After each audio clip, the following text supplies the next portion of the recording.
अस्सलाम वालेकुम। कैसे हैं जनाब? सब ठीक ठाक हैं, खैरियत से हैं? मैं भी बिल्कुल ठीक ठाक हूँ, अल्लाह का शुक्र है जी। तो हम कौन सी क्लास में मौजूद हैं? बिल्कुल ठीक कहा आपने, हम मौजूद हैं उर्दू की क्लास में। और आज उर्दू की क्लास में हम क्या काम करेंगे? कल पिछली क्लास में हमने जो है वो रीडिंग की थी अपने चैप्टर नंबर 12 की, जिसका नाम है सौती आलूदगी। हमारी किताब का बाब नंबर 12 है। तो आपकी रीडिंग की प्रैक्टिस कैसी हुई भाई? आपने रीडिंग की प्रैक्टिस की, पूरा चैप्टर खुद से पढ़ा और फिर साथ साथ वॉइस रिकॉर्डिंग बना के टीचर को भेजी है। बहुत अच्छी बात है। तो आज हम क्या करेंगे? इस सबक में हमने किन चीज़ों के बारे में पढ़ा? हमने पढ़ा सौती आलूदगी के बारे में, शोर शराबे के बारे में, कौन सी ट्रैफिक, कितना शोर कराची में मौजूद है, ख़ास तौर पे जिस पे रिसर्च की गई। तो ये सारी चीज़ें आपने कभी इनके बारे में सोचा, सर्च किया, पढ़ा, नोट किया कि अच्छा जी ज़्यादा शोर से आपकी तबीयत पे क्या असर होता है? कभी ये नोट किया है आपने? आपने देखा होगा जब बहुत ज़्यादा शोर शराबा घर में बच्चे कर रहे होते हैं तब मम्मी या बाबा या जो बड़े मौजूद होते हैं घर के, वो मना करते हैं कि अरे भाई शोर मत करो, सर में दर्द हो गया है। तो इसका मतलब हमारे सामने है कि ज़्यादा शोर इंसानी सेहत पे बहुत बुरा असर डालता है। बैठे बैठे सर में दर्द शुरू हो जाता है। ऐसा है ना? आप भी महसूस कीजिएगा जब ज़्यादा शोर हो तो आपकी तबीयत पे क्या असर पड़ता है। और आज की उर्दू की क्लास में हम डिस्कशन करेंगे, ठीक है? और इस डिस्कशन के लिए मैं कुछ सवालात पे बात करूँगी, साथ साथ जवाबात पे भी बात करूँगी, ताकि हम इस सबक को और अच्छे तरीके से समझ सकें। ठीक है जी। तो चलें, अगर मेरा पहला सवाल ये हो आपसे कि इंसान किस तरह माहौल को ख़राब कर सकता है, क्या जवाब होगा आपका? इंसान किस तरह माहौल को ख़राब कर सकता है? कौन बताएगा? सबके हाथ खड़े हो रहे हैं। जी हाँ, इंसान किस तरह माहौल को ख़राब करता है? नाकाबिले बर्दाश्त शोर पैदा करके। क्योंकि जब वो इंसान खुद ही शोर पैदा करता है, तेज़ तेज़ हॉर्न बजाना, गाड़ियों की आवाज़ें, शोर शराबा, तेज़ म्यूज़िक, तेज़ आवाज़ में बात करना, ये सारी चीज़ें इंसान के हाथ में हैं और इंसान खुद ही शोर मचा रहा होता है। तो इंसान खुद इस तरह के तमाम शोर मचा के, नाकाबिले बर्दाश्त शोर करके वो माहौल को ख़राब कर सकता है। अच्छा जी, इसके बाद मेरा सवाल आपसे ये है कि मुस्तकिल शोर से इंसान कौन कौन सी बीमारियों में मुब्तला हो सकता है?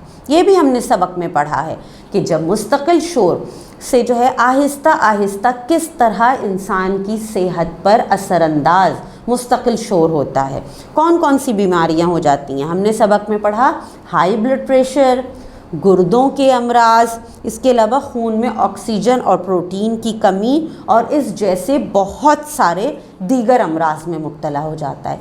आप एक लम्हे को सोच रहे होंगे, अरे ऐसे कैसे हो सकता है कि ज़्यादा शोर ऑक्सीजन में की कमी का बाइस बनता है?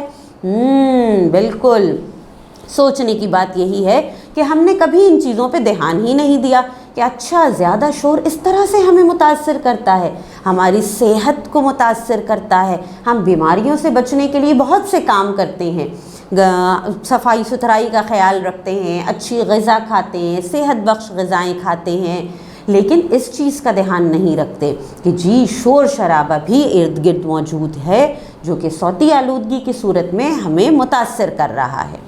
अच्छा जी, इसके बाद मेरा सवाल अगर आपसे ये हो कि कराची शहर में कौन कौन सी गाड़ियाँ शोर का सबब बनती हैं?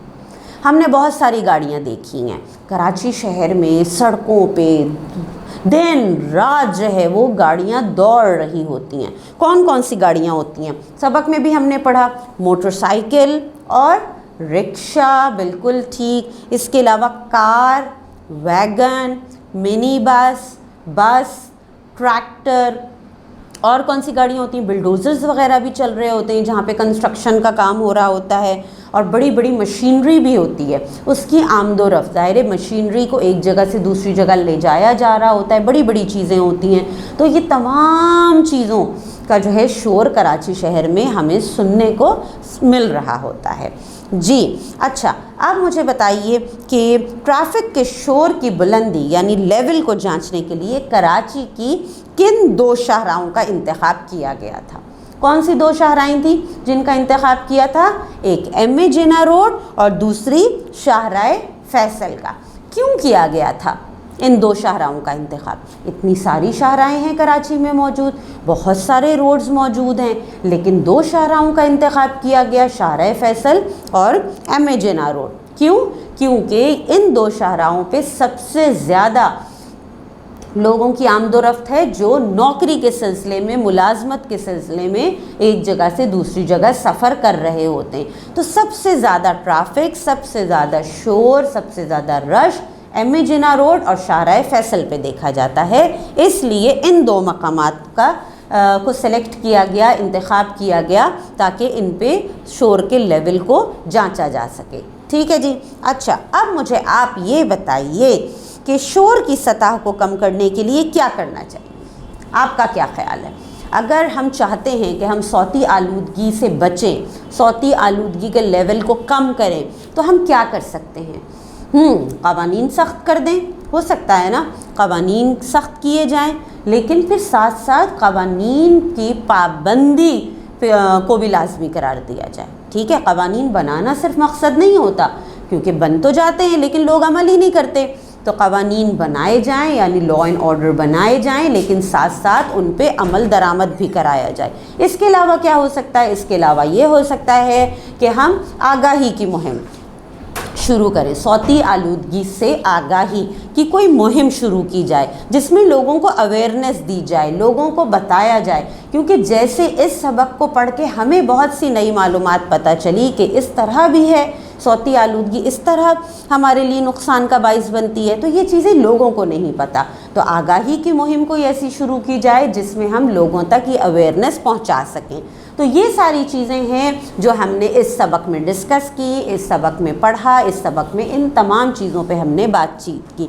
अब हो सकता है बिल्कुल कि आपसे यही तमाम सवालात आपकी टीचर पूछेंगी, तो आपको अब इन तमाम सवालात का जवाब पता है, तो अब आप आराम से इन तमाम सवालात का जवाबात दे सकते हैं। एक वॉइस रिकॉर्डिंग बना दीजिएगा, सवालात के जवाबात के तौर पे नहीं, बल्कि पूरे सबक में से आपको क्या समझ में आया, आपने क्या सीखा, वो सारी बातें वॉइस रिकॉर्ड करके अपनी टीचर को भेज दीजिएगा। ठीक है जी। तो चलें, आज के लिए मुझे दीजिए इजाज़त। अल्लाह हाफ़िज़।